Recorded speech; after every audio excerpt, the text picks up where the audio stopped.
There comes a time, children, when the crowd stops clapping, when the voices grow still, and the smiles you once trusted melt like wax in the heat of truth. There comes a time when a man walks into a room not as a husband, not as a brother, not as a son, but simply as a soul. When the laughter leaves your lips, and the wine no longer warms your bones, when the dance floor is empty and the applause is just a memory, you will find, if you are lucky, you still have God. Oh, yes! When a man has no one but God, he has more than enough. You see, the world can strip you bare. It can take your title, your job, your reputation. It can lie on your name like mold on bread. It can leave you in the cold, without shoes, without shelter, without even a kind word to cradle your weary head. But if you still got God, then baby, you still got breath. You still got purpose. You still got power. When the world grows quiet, when the music fades and the laughter dies down, a man may find himself standing in the middle of silence with nothing but his own breath and the beat of his heart echoing in the hollow. There, in the midst of nothingness. When the phone stops ringing, when the footsteps no longer march toward him but away, he must come face to face with the truth of his own soul. And if he looks deep enough, if he dares to search past the shadows, he will find that he is not alone. For in the silence, God speaks. In the emptiness, God fills. You see, there's a blessing in being stripped of all distractions. There's power in the stillness that surrounds a man when all human arms have released him, when all the familiar faces have turned away. The world calls it abandonment, but the heavens call it consecration. It is a setting apart, not a casting away. It is not the end of a man, but the beginning of his becoming. There comes a time when the crowd no longer carries you. The cheers die down, the lights dim, and all the eyes that once watched you with admiration now seem to look through you like smoke. And in that very moment, a sacred opportunity arises. An invitation to know God, not through sermons, not through scriptures alone, but through experience. It is when you are left alone that you finally see who has always been there. When the illusion of human dependency crumbles, the foundation of divine intimacy is laid. The heart of a man, once tethered to applause and approval, learns to beat on its own in the stillness. He learns that God doesn't need a stage, nor does he shout from rooftops. God whispers in the quiet places, meets us in the secret chambers, holds us not with hands but with hope. Oh yes, child, when you are alone with God, you are not lacking. You are being filled with a different kind of richness, one that can't be measured in likes or love letters, but in peace, in wisdom, in an unshakable sense of purpose. There's a peculiar strength that rises in a man who walks through the valley with no one to lean on but the Lord, the kind of strength that don't make noise but moves mountains, the kind of faith that's not loud but unbreakable. That man begins to walk not with the swagger of pride, but with the stillness of assurance. He is not looking to be seen, for he has been seen by the only eyes that matter. He is not yearning to be loved, for he has been loved since the beginning of time. In the quiet, God begins to build. He chisels away the false confidence and carves out true humility. He uproots the fear planted by past rejection and sows seeds of courage. He takes the broken pieces left by man and reshapes them into a vessel worthy of divine oil.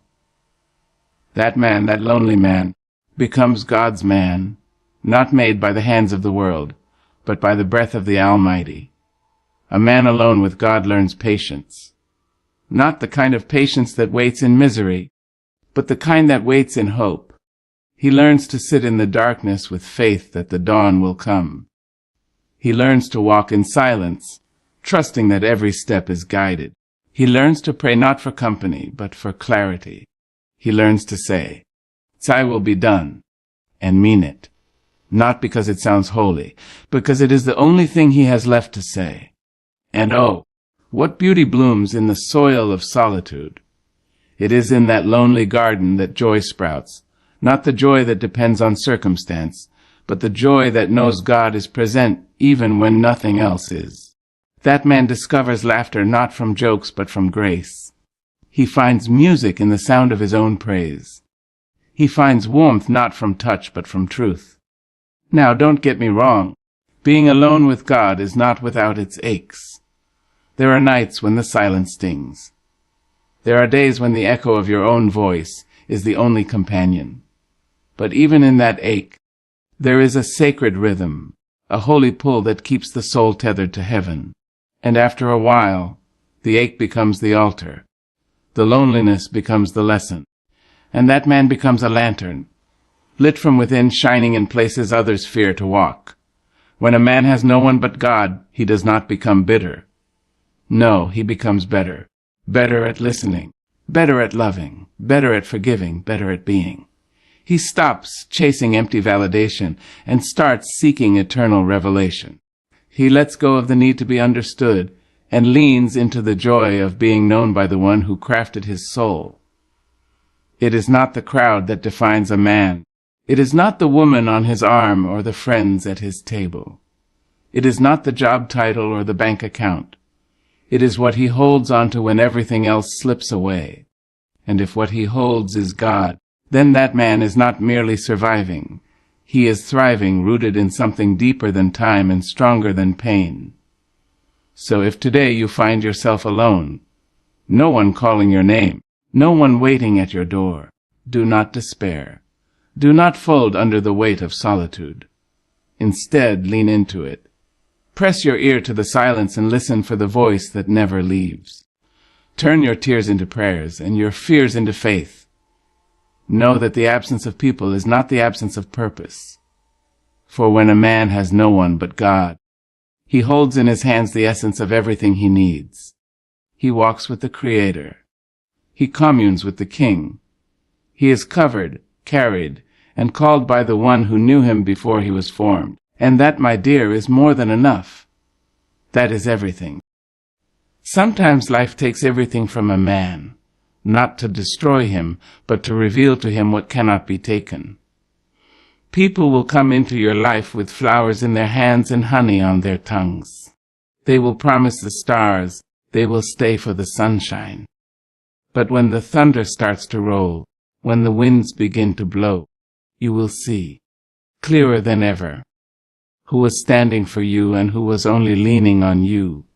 And when all the hands that once held you fall away like autumn leaves in October, the hand of God will still be there, steady, unmoved, unwavering.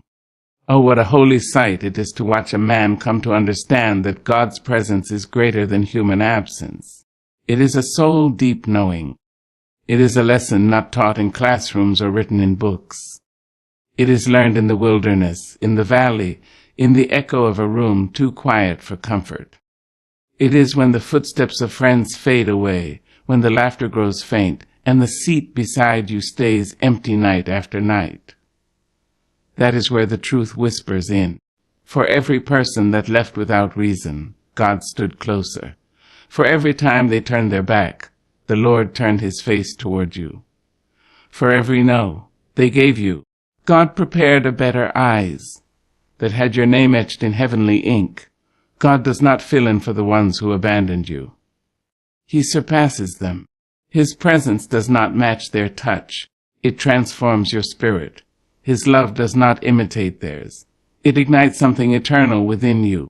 You see, the world teaches us that we need people to be whole, that we need applause to be worthy, that without love letters, friendships, handshakes, and invitations, we are nothing but empty cups waiting to be filled. But the soul knows better. The spirit knows deeper. The man who has walked through fire alone knows that some cups were never meant to be filled by other hands. Some cups, child, are filled by God himself. And that is a sweetness no human can pour. When you have cried into your own hands and no one came running. When you've shouted into the dark and no echo came back, when you've held your own body, shaking from loss, trembling from rejection, aching from betrayal, and no comfort came through the door. Yet still, somehow, you felt a peace, a breath, a warmth inside your chest. That was God. That was His Spirit saying, "You are not alone, not now, not ever." Sometimes the Lord will allow the floor to fall out from under you so you'll finally stop standing on people and start standing on faith. He will quiet the noise so you can hear His whisper. He will dry up every other stream so you will drink only from the well that never runs dry. And when you do, oh, how mighty you'll feel. Not because you have gained the world, but because you have found the one who owns it. People may forget your name, child. They may forget your birthday, your smile, your worth, but God never forgets. While others are writing you off, He is writing your name on the palm of His hand. While they are busy turning the page on you, He is still telling your story. His presence is not seasonal. His love is not situational. His grace is not conditional. It stays. It holds. It lasts. And there is something magnificent, something regal about a man who walks forward without the crowd. A man who steps out into the unknown with no map but faith, no companion but the Spirit. The world may call him a fool, but heaven calls him chosen. And that man, he carries something in his eyes that the world can't explain. A stillness, a knowing, a fire, not born of this world, but born of that divine presence that never leaves, never breaks, never abandons. When a man learns in God's presence, he no longer chases people to stay. He no longer pleads for affection or begs for belonging. He stops performing for acceptance. He walks in a room full of empty seats and feels no lack, because he knows that wherever he is, the Lord is. He knows that his worth is not wrapped in how many friends he has or how many people call his name.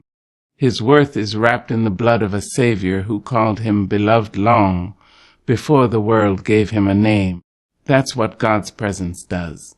It fills up the spaces left hollow by human absence. It binds the wounds left bleeding by careless goodbyes. It builds altars where others left ashes. It brings gardens out of graves. And when you've been held by God, you stop reaching for what doesn't feed you. You stop settling for crumbs when you've tasted heavenly bread. You stop being desperate for love when you've known the lover of your soul. Let them walk away. Let them choose silence over truth. Let them forget. For their absence only made room for God's presence. And that presence, it will carry you when your legs give out. It will speak to you when the world goes mute. It will fight for you when you no longer have the strength to lift your voice. It will be a light in your darkest hours, a balm for your bruised heart, and a guide when your eyes are full of tears. So don't you weep long for the ones who left.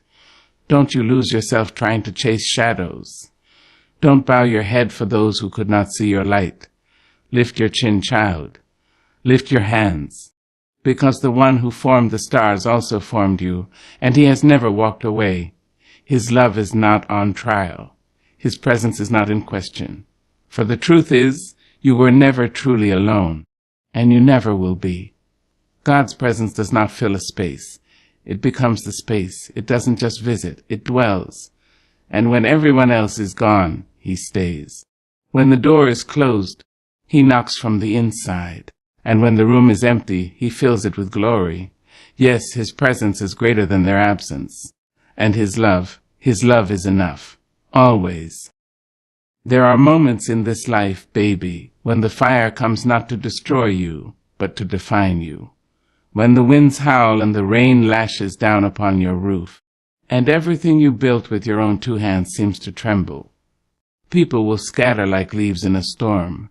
Promises once wrapped in velvet tones will blow away like dust. But you will remain, bent maybe, scared perhaps, but still standing. When a man has walked through abandonment, disappointment, heartbreak, and silence, and still chooses to cling to the hem of God's garment, there in that very choice a new kind of strength is born. Not the kind that shows up in clenched fists or puffed chests. No, this strength is quieter. It hums in the bones and rests in the soul. It's a holy strength, forged not in applause but in affliction, not in celebration but in crushing. Oh, yes. There's something sacred about the man who learns how to stand when all others have walked away. Something unshakable about the soul that has been stripped and still sings. For you see, strength is not only in the muscles of the body, it is in the muscles of the spirit. And the spirit grows strong when it lifts burdens only God can see. Don't you know, a man refined by solitude becomes a fortress. One who has prayed with no response, who has sat with the silence of heaven and still believed, becomes a warrior of faith. One who has known the age of betrayal and still chosen forgiveness, he becomes a cathedral of grace. And when the world looks at him and wonders how he's still breathing, still standing, still hoping, they won't understand. But that's all right. His strength was never meant to be understood. It was meant to be lived. He didn't get strong by accident. No, child. He was chiseled. Every abandonment was a cut, every rejection a carving, every dark night a deeper hollow that heaven filled. That man became a sculpture, shaped not by comfort but by crisis. He doesn't talk much now, not because he has nothing to say, but because he has learned the power of stillness, of listening, of waiting. His silence speaks volumes. There's a strange and beautiful dignity that rises in a man who has been left alone with God and came out gold. Not shiny gold that glitters for the world. No, but the kind of gold that holds its value through time. The kind that doesn't rust, doesn't fade, doesn't crack. His laughter is deeper, his eyes wiser. He has walked through fire and come out without the smell of smoke. Oh, the world tried to burn him, tried to melt his purpose, tried to drown his voice in the flood of sorrow. But he rose. And each time he rose stronger. Each time he prayed, he grew wiser. Each time he believed without seeing, he became more powerful. That's the strength of a man forged in isolation. The strength of a soul kept alive by God's whisper alone. You see, this man does not tremble in trials anymore. He doesn't beg storms to pass. He's learned to dance in the rain. He's learned that the thunder is just God rearranging the heavens. That the lightning is just God's way of showing light in the darkness.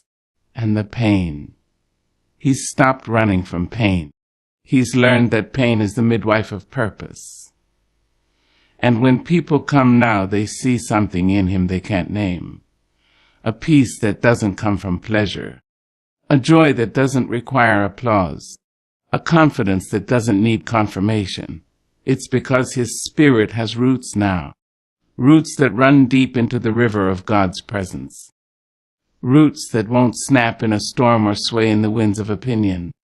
Roots that have touched something eternal. This man has stood alone in the hallway of life, waiting for a door that would not open, and still chosen to praise. He has wept in empty rooms and still whispered, "Thank you." He has been misunderstood, misused, and mistaken, and still chosen to walk in love. And because of that he has become immovable, not unfeeling, not unkind, but unbreakable. His strength is the strength of endurance, of resilience, of relentless faith. It is the strength of Daniel in the lion's den, of David in the wilderness, of Elijah under the broom tree. It is the strength of Jesus in the garden, sweating blood, saying, "Not my will, but yours." That kind of strength doesn't shout. It kneels. It listens. It obeys. And oh, how the world needs men like that. Men who don't just talk about God but walk with him. Men who don't just quote scripture but live it. Men who have been through enough hell to recognize the sound of heaven. Men who have lost everything and found peace. Men who have known loneliness and learned to love from the deepest place. Don't you underestimate a man who's been left alone with God. Don't you assume he is broken. Because in truth, he is more whole than ever. Don't you look at his scars and think him weak. For every scar is a story, and every story is a testimony. That man is a temple. That man is a mountain. That man is a miracle walking. And the fire that tried to consume him, it lit his soul instead. So let him walk on, even if he walks alone. Let him speak, even if no one claps. Let him pray, even if no one hears. Because heaven hears, heaven watches. Heaven knows. For it is in the dark that stars shine brightest. And it is in the wilderness that prophets are born. Yes, when a man has been refined by solitude and held by God, he becomes a light the darkness cannot dim. He becomes a voice the silence cannot mute. He becomes a man the world cannot shake. And that, my dear, is the kind of strength no enemy can stand against. Somewhere between the H of loneliness and the rising of the morning sun, there comes a hush, deep and sacred. It is in that hush, when all the noise of the world has quieted, that a man begins to understand that heaven has not turned its face away. No, heaven has been watching, waiting, weeping when you weep, cheering when you take even one trembling step forward. You may not hear it in the chaos of life, but child, heaven honors the ones who stay faithful in the fire. You see, anybody can praise when the cupboards are full and the love is flowing like honey. Anybody can smile when the money's right, when the doors open, when the names are sweet on people's tongues. But when the music stops, when the feast turns to famine and the table's legs give way, who still lifts their hands? Who still whispers, "Thank you," through tears? That is who heaven honors. There's something divine, something eternal, about a soul that refuses to let God of even when everything else lets go of him. That man, quiet and weary, walking through life with holes in his shoes and hope in his heart, is not forgotten. Oh no, he is favored, he is marked. He is known in the throne room of the Almighty. His name is sung by angels, his tears bottled by God himself. Faithfulness, my dear, is not measured by how many blessings you have.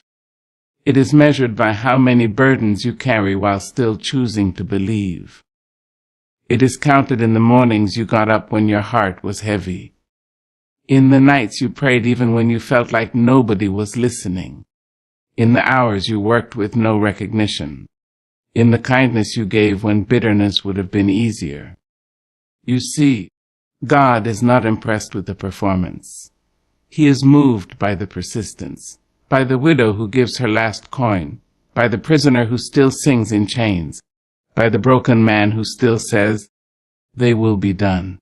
And when that kind of faith rises up, raw, ragged, and real, the heavens lean low to honor it. Heaven doesn't throw confetti or make a spectacle of the faithful. No, it anoints them in secret. It wraps them in peace that passes understanding.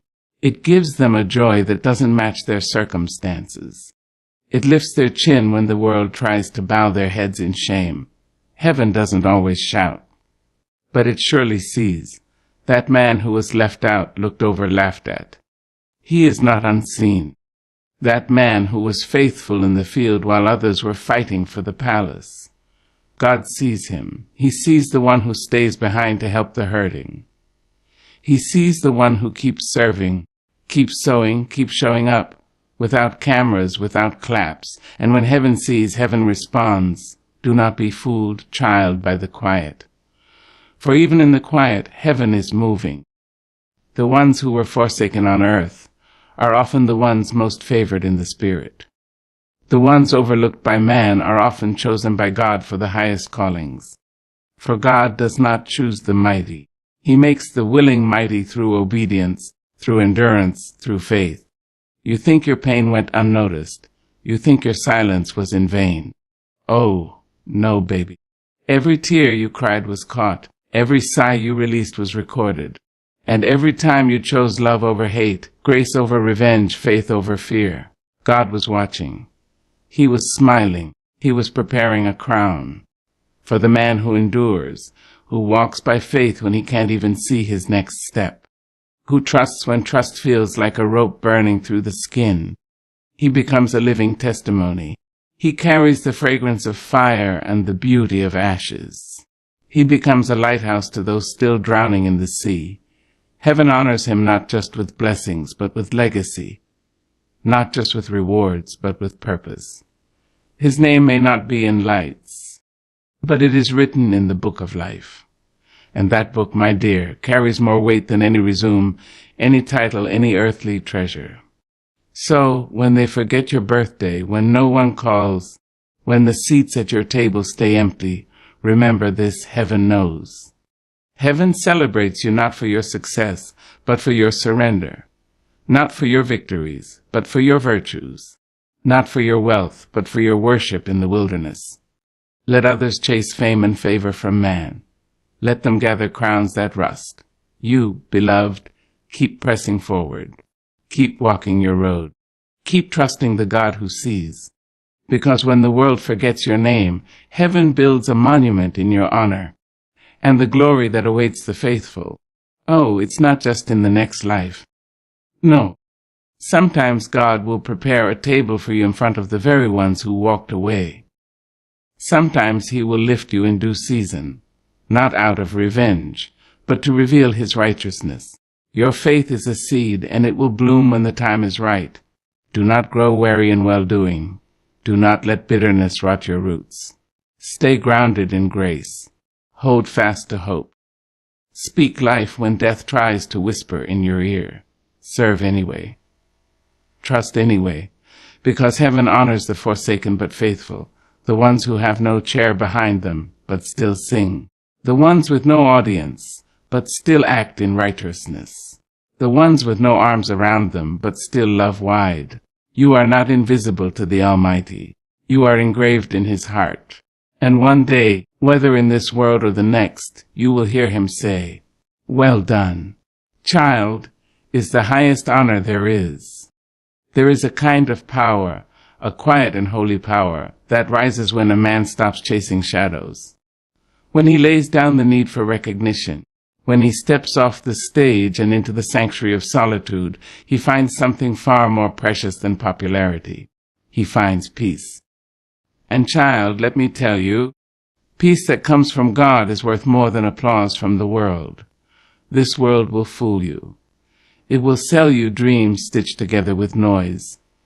It will tell you to hustle, to strive, to perform until your soul is spent and your smile is fake. It will say, be louder, be seen, be liked. And if you're not careful, you'll wake up one day wearing a mask you forgot how to take off. But when a man has nothing left to prove, when he realizes that the spotlight blinds more than it blesses, he learns to sit with himself, and that sitting, that stillness, becomes sacred. You see, the anointing doesn't come to those who seek the crowd. It falls on those who seek the cross. It's not birthed in the presence of people, but in the presence of God. And it often comes in the quiet. Yes, in the lonely corners of life, where only heaven can see you. The oil flows not when you are celebrated, but when you are surrendered. That man who's been hidden, who's walked through dark valleys and shut doors, who's heard more no than eyes. He may look ordinary to the world, but oh, he's a vessel, a carrier of fire, a keeper of truth. His anointing was born in pain, pressed out in the crushing, poured in the silence. And it doesn't need a pulpit to speak. It doesn't need an audience to shine. It is not for show. It is for service. When a man has no one but God, he stops reaching for approval and starts reaching for purpose. He learns that real calling doesn't require a crowd to confirm it. He doesn't beg to be seen. He doesn't shout to be heard. He doesn't push through doors that were never his. Because he knows that what God has for him cannot be taken, cannot be delayed, cannot be denied. You see, the world hands out validation like it's candy, sweet and cheap, melting before it even touches your spirit. But the Lord, the Lord gives affirmation in whispers that steady the soul. He speaks to the heart in ways no amount of likes or followers ever could. And when you've heard God call your name, when you've heard Him say, "You are mine," you won't need to be called great by men. You'll already know you are beloved by heaven. That man who's been anointed in private will walk with power in public. But don't be fooled. It's not the kind of power that demands, It's the kind that commands by simply being. He doesn't need to boast. His presence carries the echo of prayers prayed in the dark. His steps are laced with obedience. His words, when he speaks, are soaked in grace and fire. He has learned the beauty of silence, the strength in waiting, the wisdom of walking slowly. He has stopped racing toward things that glitter because he has tasted glory. And glory is not loud. It is lasting. Glory doesn't flash. It rests. And on him it rests heavy. Let others chase platforms. Let them scramble for titles. Let them build their kingdoms on sand. The anointed man, he builds on the rock. He builds with trust. Tearth time. And what he builds lasts because it was never about him. It was always about the one who sent him. And oh, how dangerous he becomes. How divinely dangerous, when he no longer needs the world to affirm him, because then he can go where others won't. He can speak truth when it's unpopular. He can love when it hurts. He can forgive when it's unfair. Because he isn't living for the cheers of men. He's living for the crown of righteousness. He's not bitter about the silence anymore. He blesses it. He doesn't mourn the lost friendships or the empty seats. He thanks God for pruning, for shaping, for removing anything that could not carry the weight of his calling. And because he knows who walked away, he also knows who stayed. And that, my child, is the power of being alone with God. You learn who truly matters. A man anointed in the absence of applause becomes a light that the darkness cannot comprehend. He becomes a balm to the broken, a shelter for the lost. He becomes a testimony, not because he has never fallen, but because he got back up, not because he was perfect, but because he was willing to be alone, willing to wait, willing to trust. And when God finds a willing man, he finds a miracle in motion. So don't pity the man who walks without company. Don't assume he's forgotten. That man who sits alone with his Bible and tears, who worships when no one's watching, who walks when no one claps. He is wrapped in glory the world cannot see. He is cloaked in power the world cannot comprehend. He is held, chosen, anointed. And when his time comes, when the Lord says, now, he will rise, not loud, not proud, but full of oil, full of wisdom, full of heaven. Because he didn't spend his waiting season wasting time. He spent it becoming. He didn't use his silence to sulk. He used it to grow. And that growth, born in the dark, is what will sustain him in the light. So if today you find yourself applauded by no one, seen by no one, remembered by no one, take heart, for God is near. And if you stay faithful in the absence of applause, if you keep walking, keep praying, keep becoming, then, child, you are already anointed. And soon enough, the world will see what heaven has known all along.